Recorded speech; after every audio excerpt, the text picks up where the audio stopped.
Hi, my name is Jasmine Horton. This is my chapter 7 and chapter 8 chapter review. So chapter 7 was about motivational practices and applications. And the main two things that we talked about was intrinsic motivation versus extrinsic motivation. And those things are completely different because intrinsic, I feel like, is what comes from within. So our need for competence and our need for self-determination.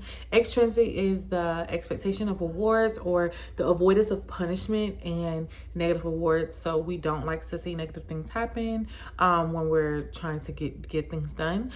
There are four types of extrinsic rewards that we talked about in the chapter, which are seniority-based pay, skill-based pay, job content-based pay, and performance-based pay within individual and teams and organizations. Some of the other things that this chapter talked about was motivation through job design. So how the job is designed basically has different ways that people are motivated to complete their jobs. And three main approaches to job design are going to be job enlargement, job rotation, and job enrichment. And we look at those things through the job characteristics model, and there are three different things in that. So core job characteristics, psychological states, and outcomes, and those are broken down to different things. So, and then we also talked about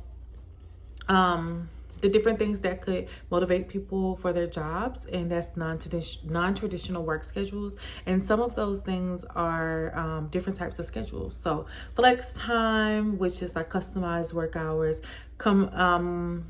with compressed work week, so usual number of hours with fewer days. Job sharing, so dividing the jobs up, dividing one job up into having two or more people break down those hours in those obligations.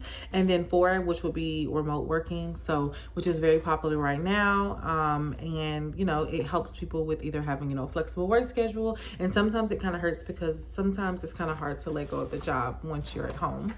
Chapter 8 was about teams, and it was basically about the groups versus teams and are teams effective.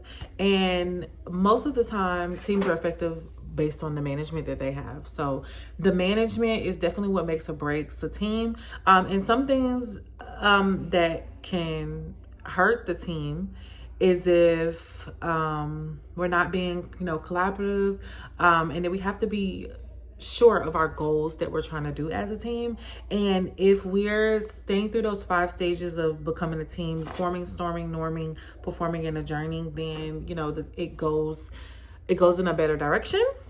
And the other thing that we talked about was what types of teams work and what types of decision-making skills do teams have together. And there are some advantages and some disadvantages from team decision-making. And some advantages are increased staff engagement, consensus decisions, meaning that everyone can come to a great decision together, and you ultimately end up making better decisions. And sometimes the disadvantages are time-consuming meetings, and meetings that just don't go anywhere. They go in circles, and also group thinking, and people are not thinking for themselves anymore, and we're all thinking as one when we're going, which is going to lead to less creativity when it comes to a group or even worse decisions. Thank you.